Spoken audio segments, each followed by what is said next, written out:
Hello students, आज हम लोग झारखंड एकेडमिक काउंसिल का जो सेट जारी हुआ है अकाउंट्स पेपर का 11th टर्म 2 का, उसका सेट 1 डिस्कस करने जा रहे हैं। सबसे पहले ये देखें कि क्या क्वेश्चन का पैटर्न है, क्या क्या क्वेश्चन आपको पूछे जाएंगे, कितने क्वेश्चन होंगे, कितने के आंसर करने हैं। तो क्वेश्चन आपको इसमें 3 पार्ट में पूछा जाएगा।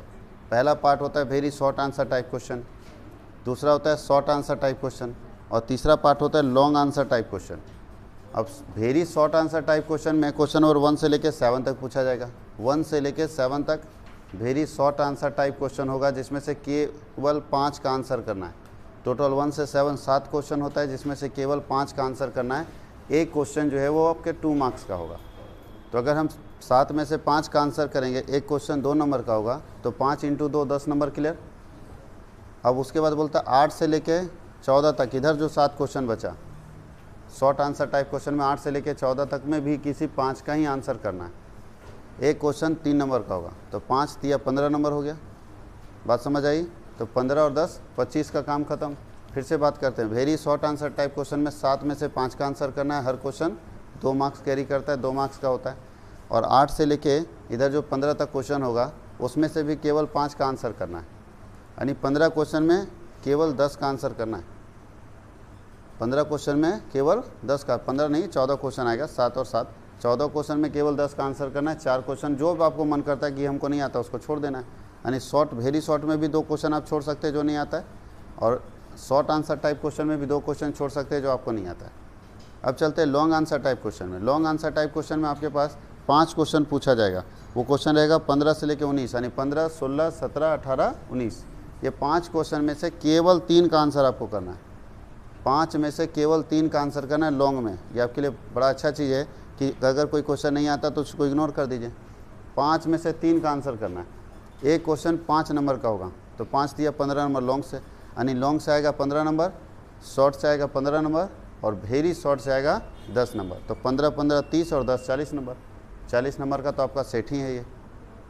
तो चलिए आज हम लोग सेट 1 डिस्कस करते हैं और सेट 1 का सारा क्वेश्चन हम लोग सॉल्व करते हैं। भले आपको एग्ज़ाम में 5 ही बनाना है शॉर्ट वेरी शॉर्ट में से, लेकिन हम आपको यहाँ 7 का 7 आंसर कर देंगे, ताकि हम ये चाहते हैं कि आपके पास सारा आंसर पहुँच जाए। ऐसा हो एग्ज़ाम में कि आप कौन सा छोड़े इसको लेके टेंशन लो, ठीक है, कौन लिखे इसको लेके टेंशन नहीं। ज़्यादातर एग्ज़ाम में क्या करता है लोग, किसका आंसर लिखे इसको लेके टेंशन लेते हैं कि किसका आंसर लिखे।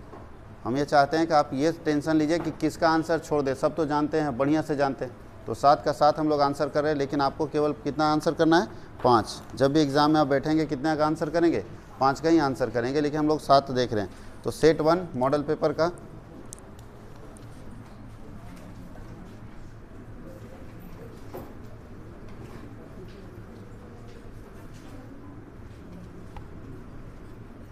टू 2022, ठीक है, और ये टर्म 2 का है, class 11th,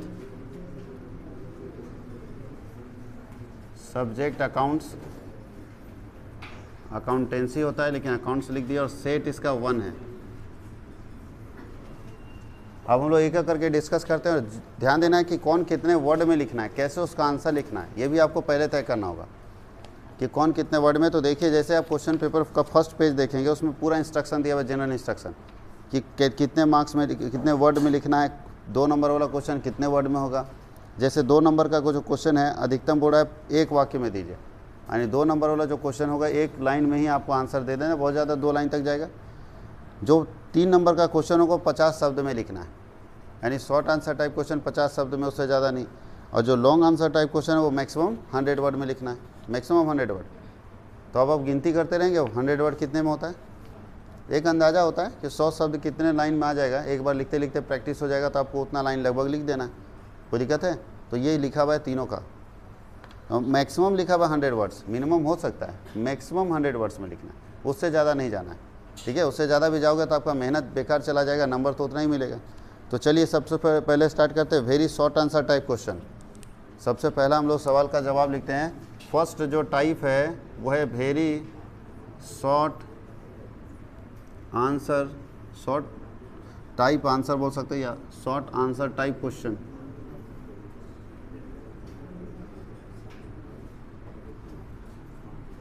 very short answer type question का फर्स्ट क्वेश्चन है फर्स्ट का आंसर लिख देते हैं और आंसर हम हिंदी इंग्लिश दोनों में लिखेंगे। आप लोग का जो भी मोड होगा, अगर हिंदी वाले होंगे तो हिंदी में अपना लिख लेंगे और इंग्लिश वाले होंगे तो इंग्लिश में लिखेंगे, किसी को कोई परेशानी नहीं होगी।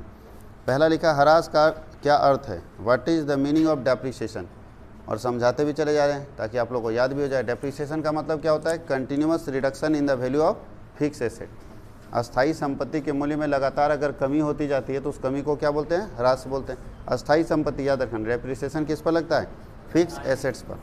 कभी भी करेंट एसेट पर डेप्रिसिएशन लगता है, फिक्स एसेट में भी ज़मीन को छोड़ के, लैंड को छोड़ के। कोई दिक्कत है, लैंड ऐसा चीज़ है, ज़मीन ऐसा चीज़ है, उस पर डेप्रिसिएशन ही लगता है। डेप्रिसिएशन मतलब उसके वैल्यू में कमी होना। अब कार खरीदेंगे, 3 साल यूज करेंगे तो उसका वैल्यू कम होगा कि नहीं होगा, कि वही रेट में बिकेगा जितने में खरीदे थे, कम होगा। तो इस कमी को ही डेप्रिसिएशन बोलते हैं। और ये जब भी लगेगा फिक्स एसेट पर लगेगा, ज़मीन को छोड़ के, क्योंकि ज़मीन का वैल्यू यूज करने से बढ़ता है, घटता नहीं। कोई बंजर ज़मीन है, कोई आदमी नहीं रहा, वहाँ 10 घर बन जाएगा, यूज कर रहे लोग तो ज़मीन को, तो उसका वैल्यू बढ़ जाएगा कि घट जाएगा, बढ़ जाएगा। तो ज़मीन ऐसा चीज़ है जहाँ एप्रिसिएशन होता है। एप्रिसिएशन मतलब वृद्धि होती है, ह्रास नहीं होती है। तो इसलिए ज़मीन को छोड़ के जितने भी फिक्स एसेट हैं उसका वैल्यू अगर हम यूज करने के कारण उसका वैल्यू कम हो रहा है तो वो कमी क्या कहलाता है, डेप्रिसिएशन। तो लिख सकते हैं डेप्रिसिएशन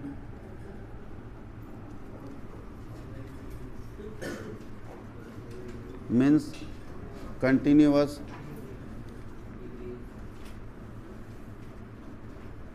या कंटिन्यूइंग कर सकते हैं रिडक्शन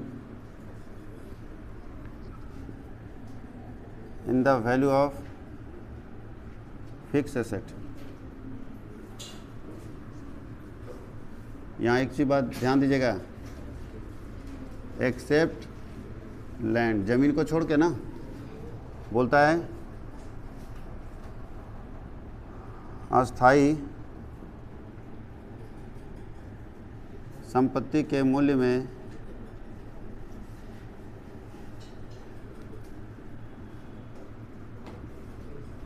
होने वाली लगातार कमी को ह्रास कहते हैं। याद रखना, जमीन को छोड़ के, अस्थाई संपत्ति जब भी लेंगे तो क्या होगा, जमीन को छोड़ के। क्वेश्चन नंबर 1 का आंसर हम लोग कर दिए। डेप्रिसिएशन क्या होता है, किसी एसेट का वैल्यू कंटिन्यू अगर गिरेगा, फिक्स एसेट का वैल्यू, तो उसको हम लोग क्या बोलेंगे, डेप्रिसिएशन। नीचे लिखा है कि ह्रास की क्रमागत विधि के 2 गुणों को लिखें।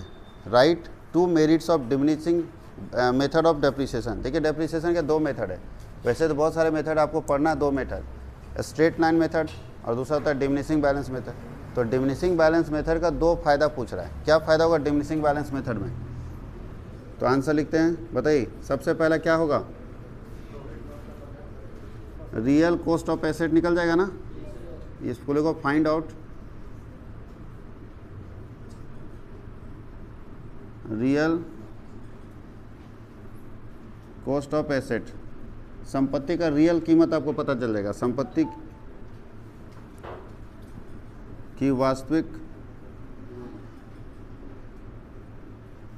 कीमत ज्ञात करना। संपत्ति का वास्तविक कीमत आपको पता चल जाएगा कि कितना है, रियल। और क्या बोलता है, अच्छा ये ऐसा मेथड है ना जो हर जगह सही माना जाता है। ये ऐसा मेथड है जिसको आज के समय में हर जगह सही माना जाता है, ठीक है, बेस्ट मेथड बोल सकते हैं, बेस्ट मेथड ऑफ डेप्रिसिएशन या सुटेबल मेथड ऑफ डेप्रिसिएशन। ह्रास की बेहतर विधि। अच्छा, लेखांकन में इसको हर जगह बढ़िया माना जाता है। अन इनकम टैक्स डिपार्टमेंट भी अगर देखे तो इनकम टैक्स लगाने के लिए इसी मेथड का इस्तेमाल करता है। तो इससे बहुत सारे फ़ायदे हैं इसके, इससे आपको एक्चुअल कॉस्ट पता चल जाएगा, रियल एसेट का कॉस्ट पता चल जाएगा, ठीक है। तो ये डेप्रिसिएशन का सबसे क्या बोलते हैं, मोस्ट पॉपुलर मेथड है, सबसे ज़्यादा फेमस मेथड यही है डीबीएम। तो कुछ भी लिख सकते हैं, हम लोगों को 2 पॉइंट लिखना था, 2 पॉइंट लिख लिए। क्या क्या पॉइंट है, सबसे बेहतर मेथड है और दूसरा क्या है, रियल कॉस्ट ऑफ एसेट पता चल जाता है कि रियल कॉस्ट हमारा क्या है, जबकि स्ट्रेट लाइन मेथड में रियल कॉस्ट नहीं पता चल पाता है। आगे लिखा है व्हाट इज़ रिजर्व। संचय से आप क्या समझते हैं, रिजर्व क्या होता है। देखिए रिजर्व बनाए किसके लिए जाता है, हाँ तो लिख लीजिए रिजर्व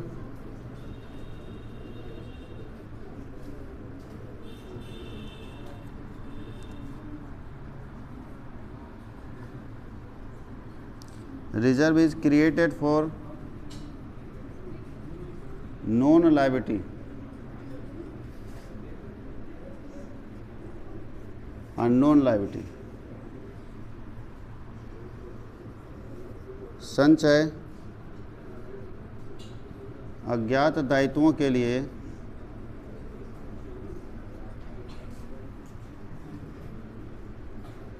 बनाया जाता है। सारे बच्चे ध्यान दीजिए, रिजर्व किसके लिए बनाया जाता है? अननोन लायबिलिटी के लिए। अननोन मतलब जो हमको पता भी नहीं होता। हम लोग बैंक बैलेंस क्यों रखते हैं? बैंक में बैलेंस रखते हैं ना, जनरल क्यों रखते हैं? पापा को पूछना कि भाई आप कमाते हैं तो पैसा एफडी क्यों नहीं कर देते, फिक्स डिपॉजिट या कोई प्लान ले लो, तो देखिएगा वो भी लिया जाता है आपके घर में। 10 साल के लिए प्लान ले लिए, तो जब आपको पता हो कि 10 साल बाद हमको अच्छा खासा पैसा चाहिए खर्च करने के लिए, तो लोग 10 साल के लिए पैसा फिक्स कर देता है कि नहीं, 10 साल के लिए पैसा जमा करना शुरू कर देता है। तो याद रखना, ज्ञात दायित्व जो आपको पहले से पता है कि ये होगा ही होगा, उसके लिए प्रोविज़न करते हैं। याद रखिएगा, सिर्फ इसका आंसर नहीं बता रहे, इसके अलावा एक और आंसर बता दे रहे हैं। अगर पूछ दिया प्रावधान क्या है, तो याद रखना है कि ज्ञात दायित्वों को जो सर पहले से कंपनी को मालूम है कि लोन ये टेंशन आएगा, ये लॉस आएंगे, ये लायबिलिटी आएगा, तो अगर आपको पहले से पता है, ज्ञात दायित्व है, पहले से जानकारी उसकी है, उसके लिए अगर कोई पैसा बचा के रख रहा है तो वो कहलाता है प्रोविज़न। क्या कहलाता है? प्रोविज़न। और जो अज्ञात दायित्व पता नहीं क्या होगा फ्यूचर में, उसके लिए अगर हम पैसा बचा के रखें तो उसको क्या बोलते हैं? रिजर्व। बात समझ गए? नहीं समझे? अपने घर में देखिए, अगर कोई व्यक्ति अपनी बेटी के शादी के लिए पैसा बचा के रखता है, वो जानता है कि हमको 25 साल बाद बच्ची की शादी करनी है, और आज से वो पैसा बचा रहा है, तो बताओ उसको ये जो पैसा बचा रहा है ये किसके लिए बचा रहा है? उसको पता है ना कि 25 साल बाद हमको खर्च होगा ये पैसा, पता है कि नहीं? तो ये कौन सा लायबिलिटी है, उसको पता है या नहीं पता है? पता है। इसको बोलते हैं नॉन लायबिलिटी, ज्ञात दायित्व, जिसकी जानकारी उसको है कि ऐसा हो सकता है। तो ज्ञात दायित्वों के लिए अगर पैसा वो आदमी बचा रहा है अपनी बच्ची के शादी विवाह के लिए, तो वो क्या कहलाता है? प्रोविज़न कहलाता है। अगर उसको लगता है मेरा बेटा जन्म लिया है, हमको 10th के बाद इसको कोटा भेजना है, तो आज से अगर वो पैसा जमा कर रहा है अपने बच्चे की पढ़ाई के लिए, तो ये कहलाता है प्रोविज़न। लेकिन क्या प्रोविज़न करके छोड़ देता है या कुछ बैंक बैलेंस भी रखता है? पूछिए क्यों रखते हैं? तो बोलेंगे अचानक कुछ हो जाएगा। तो अचानक कुछ हो जाए इसका मतलब उनको इसकी जानकारी नहीं है। तो अगर कोई व्यक्ति को इसकी जानकारी ही नहीं हो कि आगे क्या होगा और उसके लिए पैसा बचा के रखा है, तो उसको बोलते हैं reserve.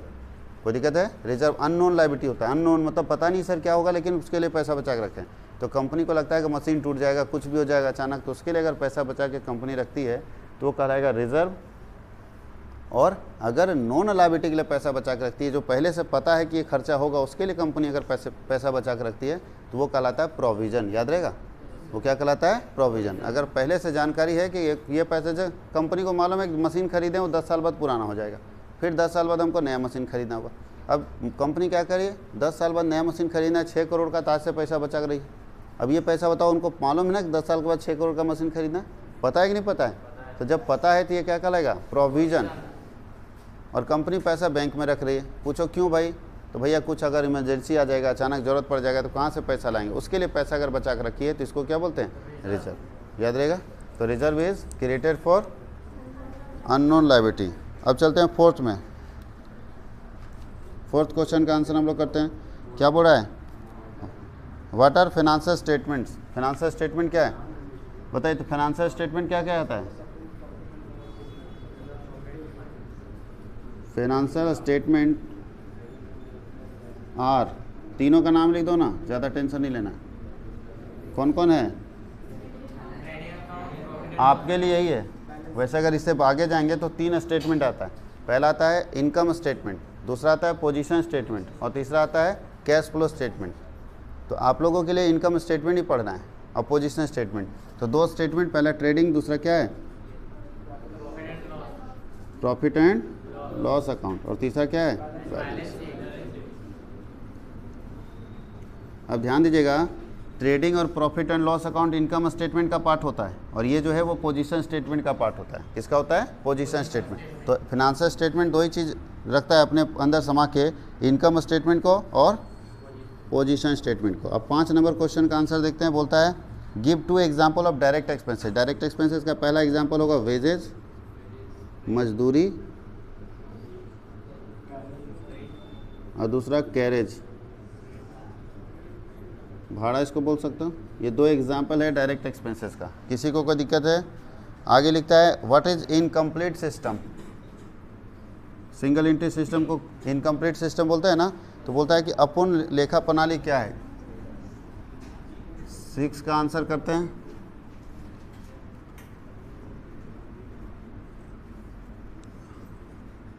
It is unscientific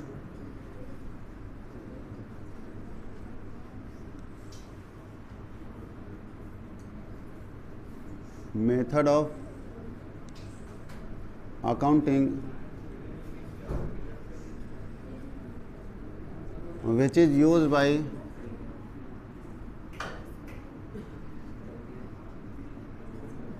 a small businessman.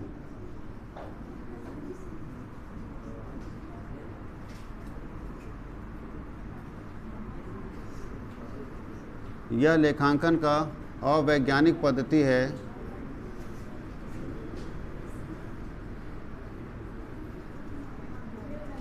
जो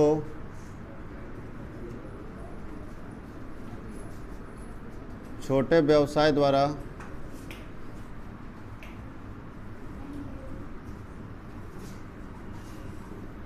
अपनाई जाती है।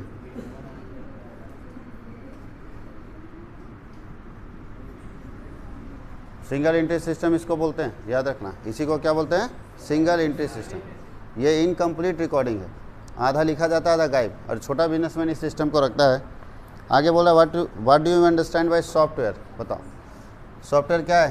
कंप्यूटर के दो ही कंपोनेंट होते हैं, एक होता है हार्डवेयर, एक होता है सॉफ्टवेयर। तो सॉफ्टवेयर ऐसा है जिसको हम देख नहीं सकते, छू नहीं सकते, लेकिन मेन फंक्शन किसका है? सॉफ्टवेयर का। हार्डवेयर वो दिखता है जो दिखता है आपको, मोबाइल का कैबिनेट दिख रहा है। अब सॉफ्टवेयर दो तरह के होते हैं, कौन कौन सा?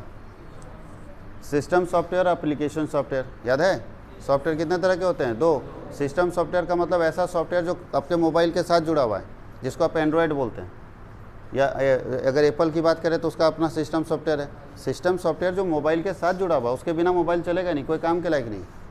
अगर उसको हटाना है तो आपको जाके कंपनी में देना पड़ेगा या उसके सर्विस सेंटर में देना पड़ेगा। लेकिन एप्लीकेशन सॉफ्टवेयर वो होता है जो आप इंस्टॉल करते हैं और आप उसको रिमूव करते हैं। जैसे व्हाट्सएप एप्लीकेशन सॉफ्टवेयर है, एक एप्लीकेशन है ना, ऐप है ना। कॉमर्स वर्ल्ड का देखो, कॉमर्स वर्ल्ड हजारीबाग का एक एप्लीकेशन है कि नहीं, तो हमने क्या बना रखा है? एप्लीकेशन सॉफ्टवेयर है, सिस्टम सॉफ्टवेयर, एप्लीकेशन सॉफ्टवेयर। इसको हटाना और लगाना ये आपकी मर्जी पर। अभी आप चाहोगे तो रिमूव कर दोगे, अभी आप चाहोगे तो इंस्टॉल कर लोगे।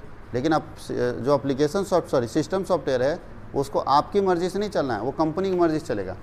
देखिएगा हर 2-3 महीने में आपको फ़ोन अपडेट मांगता है। इसका मतलब जहाँ से एक फ़ोन बना होगा वहाँ की कंपनी में कुछ इसमें चेंज की होगी, और चेंज करने के कारण आपको अपडेट करनी पड़ेगी। आप भी अपडेट करके अपने फ़ोन को वो नए तरीके से बना लो।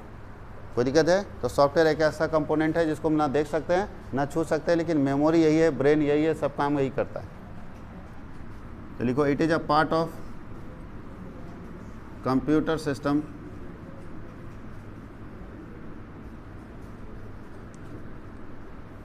which cannot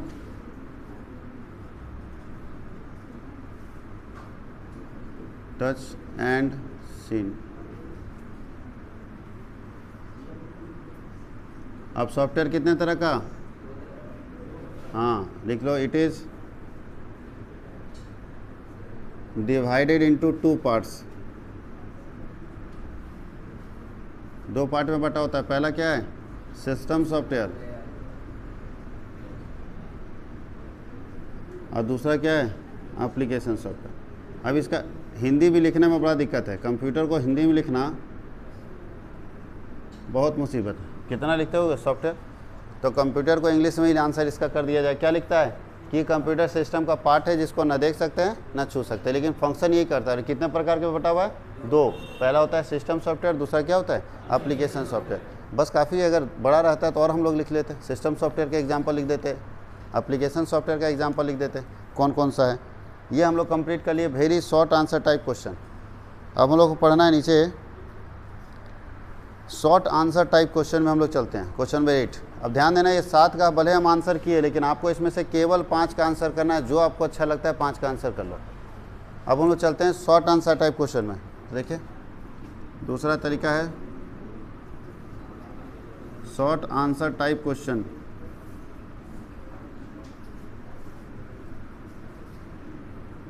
क्वेश्चन नंबर 8 का आंसर पढ़िए, क्या लिखा है शॉर्ट आंसर टाइप क्वेश्चन में। एक फर्म ने 1,75,000 में एक मशीन 1 जनवरी 2018 को खरीदी। एक फर्म है 1,75,000 का मशीन खरीदता है 1 जनवरी 2018 को और उसकी स्थापना पर 25,000 का खर्च करता है। तो ध्यान देना, मशीन खरीदने का और उसको लगाने का सारा खर्चा मशीन में जोड़ दिया जाता है। तो अगर 1,75,000 का मशीन खरीदे और 25,000 लगाने में लगा, इसका मतलब क्या है कि 2 लाख रुपये का मशीन है। आगे बोल रहा है कि उसका जीवन 5 साल का है और अंत में 10,000 का अवशिष्ट मूल्य बचा है और आपको वार्षिक ह्रास और ह्रास की दर निकालना है। बताइए, डेप्रिसिएशन निकालना है, उसका रेट निकालना है। डेप्रिसिएशन का क्या फॉर्मूला बताया गया था? हाँ, डेप्रिसिएशन इक्वल टू होता है कॉस्ट ऑफ एसेट्स, संपत्ति का लागत माइनस स्क्रैप वैल्यू और डिवाइडेड बाई लाइफ ऑफ। तो बताओ, संपत्ति का लागत 2 लाख ना आएगा। 1,75,000 में खरीदे और 25,000 उसको लाने का लगाने का भाड़ा लग गया तो 2 लाख रुपये पड़ गया। इस एस्टिमेटेड या स्क्रैप वैल्यू का मतलब रद्दी में कितना बिकेगा, तो 10,000 और लाइफ 5 साल का है, 5 साल मशीन चलेगा। तो इसका मतलब 1,90,000 बटा 5 कर देते हैं। 5 दिया 15, 4 8 5 40, 38,000 आएगा। तो चलिए, डेप्रिसिएशन का अमाउंट 38,000 निकल गया। ये पूछा जा रहा था। और दूसरा पूछा जा रहा है रेट ऑफ डेप्रिसिएशन क्या है। Rate of depreciation, rate of depreciation. तो रेट ऑफ डेप्रिसिएशन बड़ा होता है डेप्रिसिएशन बाई कॉस्ट होगा। अब ध्यान देना, यहाँ 2 चीज़ होता है, ग्रॉस कॉस्ट पर निकालना है या नेट कॉस्ट पर निकालना है। तो नेट कॉस्ट कितना आएगा, cost of asset minus scrap कर दीजिए,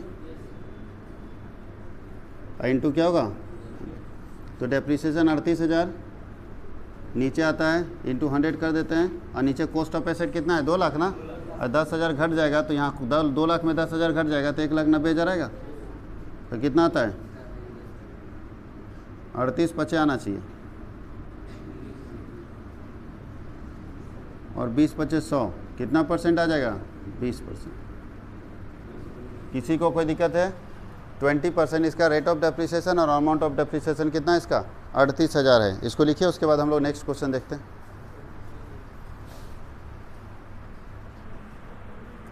देखिए, यहाँ पे जो डेप्रिसिएशन का रेट निकाला गया है ये cost of asset minus scrap value करेंगे तो नेट वाले पर परसेंटेज निकल जाएगा। और आप लोगों को जो पढ़ना है उसमें ओरिजिनल कॉस्ट पढ़ना है। तो यहाँ पे आप ओरिजिनल कॉस्ट पर निकालोगे तो इसका आंसर डिफर आएगा। तो इसका फॉर्मूला क्या होगा, rate of depreciation equal to depreciation by original cost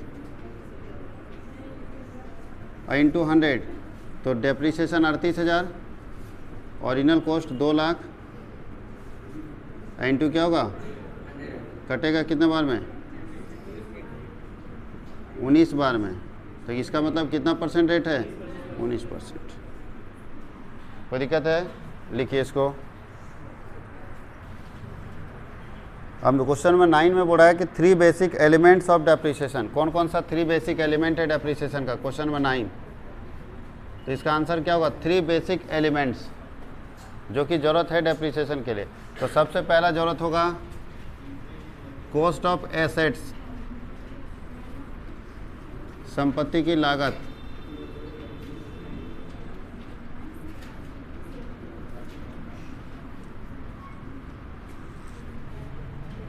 दूसरा जरूरत होगा estimated life, estimated life of asset.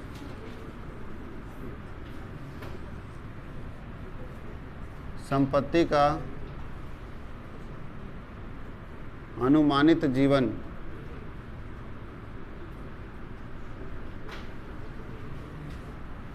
और तीसरा आता है स्क्रैप वैल्यू,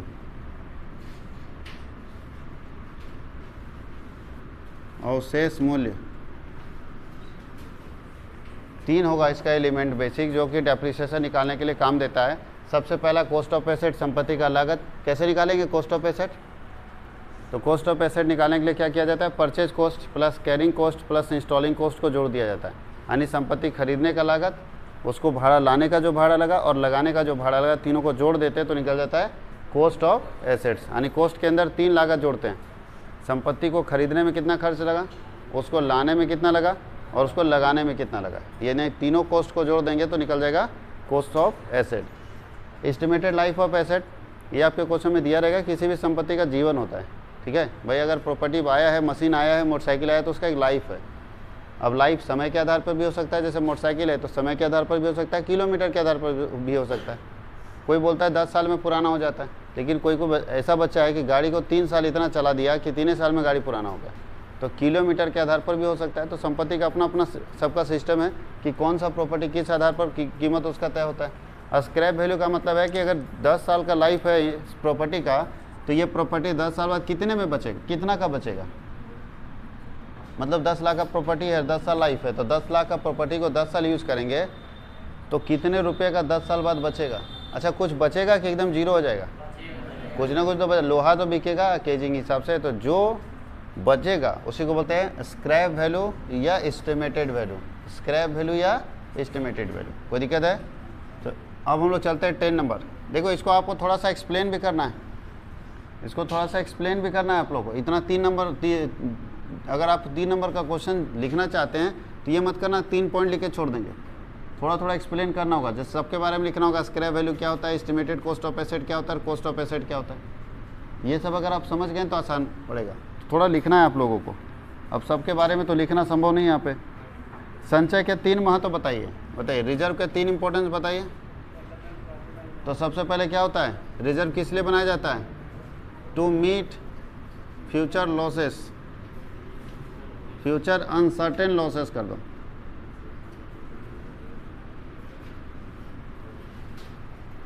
भविष्य में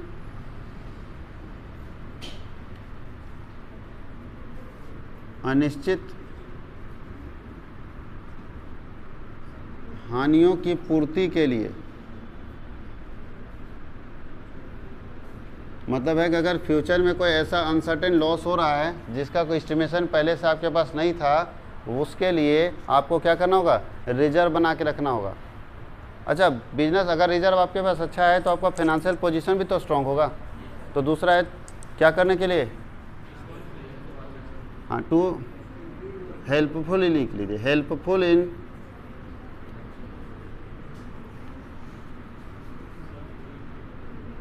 साउंड डिसीजन कर सकते हैं।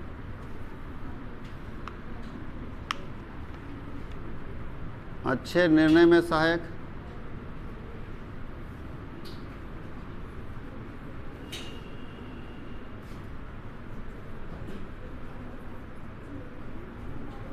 हेल्पफुल इन मेजर, इसको आप स्ट्रेंथन बोल सकते हैं, strength of business, strength of business. इसी से पता चलेगा आपका बिजनेस का स्ट्रेंथ क्या है। व्यवसाय की क्षमता की जानकारी के लिए आपके बिजनेस का स्ट्रेंथ क्या है, ये आपको यहाँ से पता चल जाएगा। क्वेश्चन नंबर 11 देखिए, ठीक है, 3 चीज़ पता चलता है। अगर आपके पास अच्छा खासा रिजर्व है, पैसा अपने आपके पास अच्छा खासा रिजर्व में है, तो आप साउंड डिसीजन ले सकते हैं, स्ट्रॉन्ग डिसीजन ले सकते हैं, कहीं कोई डरने वाला नहीं। अगर आपके पास रिजर्व में पैसा है तो आपके बिजनेस का स्ट्रेंथ पता चलेगा, क्या ताकत है आपके बिजनेस का। और अगर आपके पास रिजर्व में पैसा है तो आप अपने अनसर्टेन लॉसेस को पूरा कर सकते हैं, जिसके लिए रिजर्व बनता है। चलिए, उसके आगे क्या है, 11 नंबर क्वेश्चन में क्लोजिंग स्टॉक निकालना है और कॉस्ट ऑफ गुड्स सोल्ड निकालना है। कुछ क्वेश्चन दिया हुआ है तो इसमें ट्रेडिंग अकाउंट बना के निकालोगे तो आसानी से निकल जाएगा। ट्रेडिंग अकाउंट बना लीजिए फॉर द ईयर एंडिंग।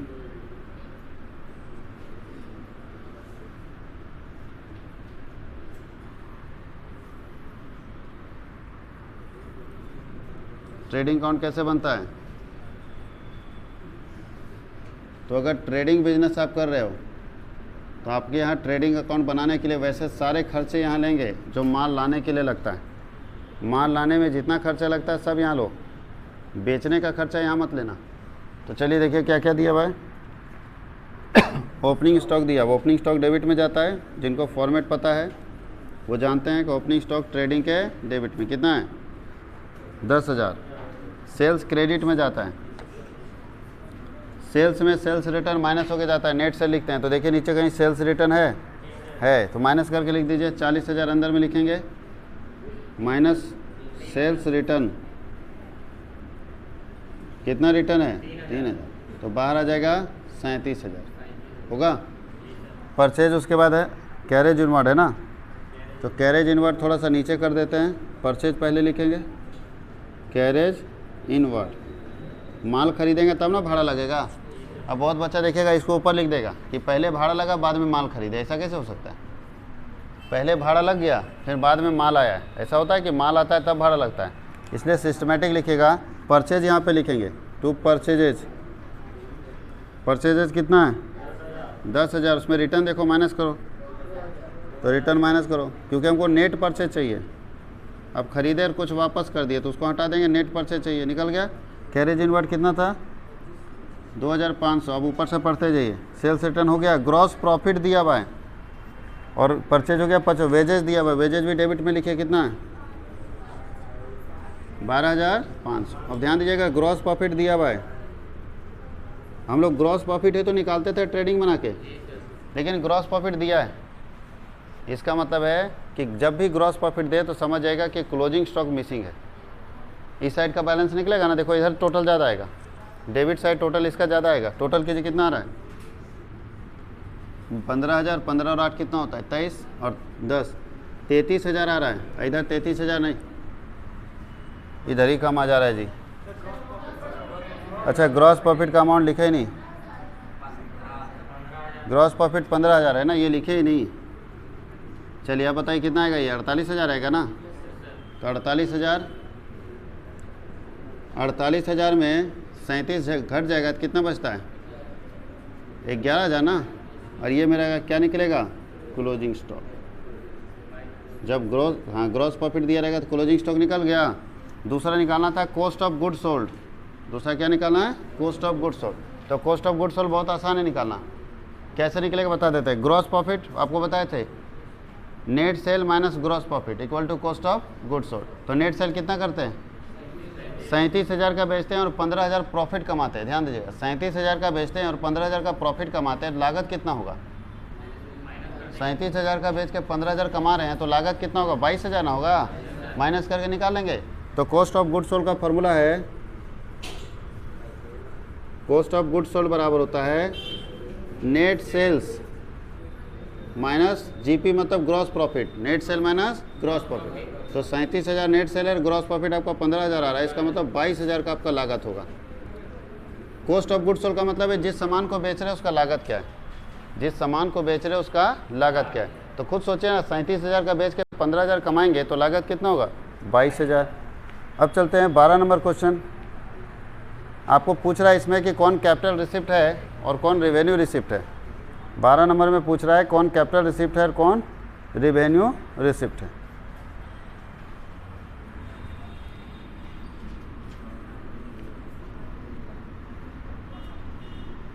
बताइए कौन कौन कैपिटल रिसिप्ट है। तो सबसे पहले लिखते हैं revenue receipt, REVENUE, revenue receipt. Revenue receipt को क्या बोलते हैं हिंदी में? आयगत प्राप्ति बोलते हैं।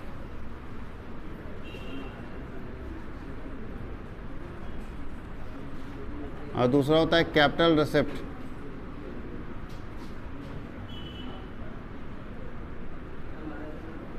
पूंजीगत प्राप्ति। ध्यान देना आप लोगों को कि रेवेन्यू रिसिप्ट में कौन कौन आएगा। इसको 1 2 3 4 करके लिखा जाए तो पहला ध्यान दीजिए, हम इसको सीरियल नंबर में लिख दे रहे हैं, नाम नहीं लिख रहे हैं।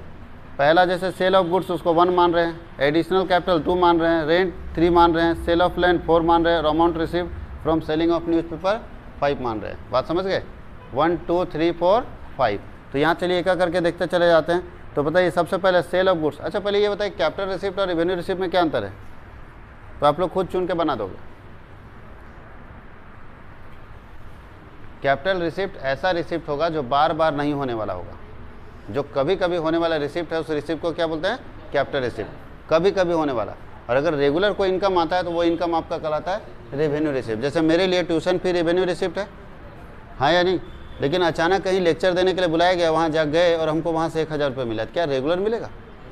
तो मेरा कौन सा रिसिप्ट है? Capital receipt. अच्छा ज़मीन बेच के कुछ पैसा कमा लिए, क्या रेगुलर मिलेगा? वो कौन सा रिसिप्ट है? Capital receipt. तो जो इरेगुलर नेचर का है, जो रेगुलर नहीं आपको मिलेगा, कभी कभी रिसिप्ट हो जाता है, ठीक है, उसको कौन सा रिसिप्ट बोलते हैं? अब यहाँ से निकले रास्ते में 500 रुपये पाए, क्या मेरा रेवेन्यू है कि रोज़ सुबह सुबह एकदम किसका मुंह देके उठेंगे, रोज़ 500 मिल ही जाएगा? ऐसा नहीं है ना। तो ये कौन सा रिसिप्ट है? कैपिटल। और रेवेन्यू रिसिप्ट वो रिसिप्ट होगा जो हर दिन आपको मिलेगा। तो चलिए इस पढ़ते हैं। सबसे पहले बताओ जी, सेल ऑफ गुड्स, एक बिजनेसमैन माल रोज़ बेचता है या कभी कभी बेचता है? रोज़ बेचता है ना। तो पहला वाला किस में आएगा? रेवेन्यू में। चलिए दूसरा, आप लोगों को नाम लिखना है, पहला लिख दे रहे हैं ना, आपको वहाँ नाम लिखना है सेल ऑफ गुड्स। अतिरिक्त पूंजी, क्या हर दिन हर बार अतिरिक्त पूंजी लगता है या कभी कभी? तो ये इसमें आ जाएगा दूसरा नंबर, याद रहेगा। आप लोग 1 2 मत लिखिएगा, नाम लिखिएगा वहाँ पे, ठीक है। आप लोग लिखिएगा सबसे पहले रेवेन्यू रिसिप्ट और तीनों नाम लिखिएगा, कैपिटल रिसिप्ट और नाम लिखिएगा नीचे में, ठीक है। जगह नहीं है मेरे पास, हम यहाँ शॉर्ट में निकल दे रहे हैं। अच्छा, rent receipt from building, building से रेंट हमेशा आता है कि कभी कभी आता है? रेंट कभी कभी आता है, तो तुम्हारे घर में हम ही रहेंगे। जब रेंट कभी कभी आता है तो तुम्हारे घर में हम ही को रखना, जब मन करेगा तो देंगे, जब मन करेगा तो नहीं देंगे। रेंट भैया रेगुलर ना देना पड़ेगा। उसके आगे चलिए, सबलेट मतलब है उप के भाड़े पर, मतलब हम किसी और का बिल्डिंग लिए और हम भी किराए पर लगा दिए, हम मालिक नहीं हैं, हम किसी और का बिल्डिंग लेके किराए पर लगा दे रहे हैं। Sale of land and building, बताओ कैपिटल होगा। उसके बाद क्या लिखा है? Amount receive from selling of newspaper, newspaper बेचने से जो पैसा मिलेगा रेवेन्यू ना होगा। अच्छा, amount of selling of newspaper आप क्या मान लिए? अब हम थोड़ा सा उसमें खाली ओल्ड न्यूज़पेपर बोल देंगे, तब पुराना न्यूज़पेपर बेच के अगर हम पैसा रिसीव कर रहे हैं तो मेरा रेवेन्यू होगा कि कैपिटल होगा? कैपिटल, क्योंकि पुराना न्यूज़पेपर रोज़ नहीं बेचते हैं। अंदर समझेगा, खाली न्यूज़पेपर लिखा था, नया मान लिया, तो कहाँ लेके चले गए? रेवेन्यू में। अगर पुराना रहेगा तो क्या मानेंगे? कैपिटल। कहाँ लेके चले जाएंगे? बात समझ गए? पुराना वाला कभी कभी बेचते हैं न्यूज़पेपर, तो अगर लिखा है कि सेल ऑफ ओल्ड न्यूज़पेपर तो वो कैपिटल हो जाएगा, और सेल ऑफ न्यूज़पेपर लिखा है तो हम लोग नया मान लेते हैं और उसको हम क्या मानते हैं? रेवेन्यू नेचर का मानते हैं। कौन सा नेचर का मानते हैं? रेवेन्यू नेचर का। कोई दिक्कत है? चलिए उसके आगे देखिए क्या लिखा हुआ है।